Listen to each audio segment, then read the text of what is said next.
Ito po ang ating mga ingredients.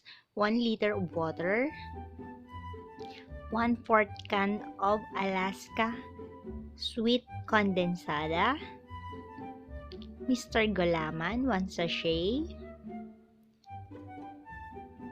then 4 medium eggs.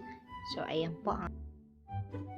Then all-purpose cream chilled overnight. And then 5 tablespoon white sugar. So, let's start. Ayan. Ayan. Magmay 5 po akong gyanera. Yan po ay lalagyan ko ng white sugar. So, ayan. Okay. Ayan. Tigi 1 tablespoon lang po kada isang gyanera. Para upang sa ganon, hindi ganon katamis ang ating jelly flan. So, ayan, ikakaramelize lang po natin siya sa medium heat.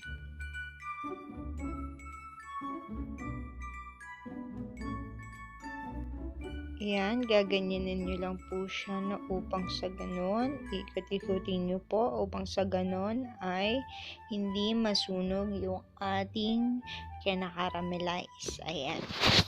Okay? Then, tutunawin ko na po yung powdered gulaman sa ating 1 liter ng tubig. So, ayan. Tunawin nyo lang po. Ayan. Ayan. Haluin nyo ng haluin po na upang sa ganon ay ma-dissolve yung mga buo-buo ng ating gulaman.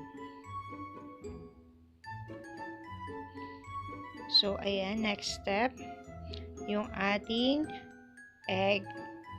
So, ang kailangan lang po natin dito ay yung egg yolk. So, ayan. Pag bago po pala kayo sa aking channel, huwag niyo po kalimutan mag-subscribe. At kung nagustuhan niyo po itong video to, huwag niyo po kakalimutan bigyan ito ng big thumbs up. At kung bago po kayo sa aking channel, mag-comment lang po kayo right down below. At kung ano pa po ang gusto nyong i-video natin sa mga next nating videos. So, ayan. Ayan. Oops. So, ayan. Ayan. Important po pala na bago yung ating egg na upang sa ganon ay hindi basag yung egg yolk. Ayan. Check nyo po lagi yan. So, ayan. Susunod ko na po yung ating condensed milk. Ayan. Haluin nyo lang po. So, ayan.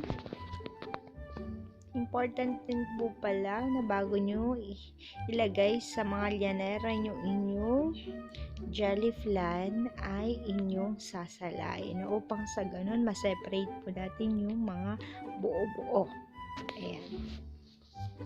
Ayan, halo nyo na yung all-purpose cream. So, ang ginamit ko pong all-purpose cream ay chinild ko na overnight. So, kaya ganyan po ang kanyang naging itsura.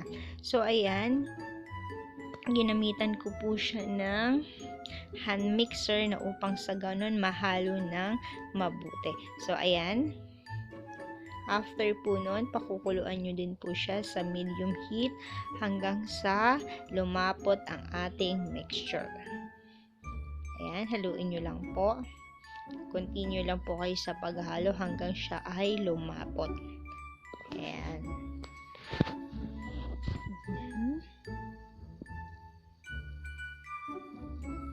Ayan, i-low heat nyo lang po. Ayan, haluin nyo lang.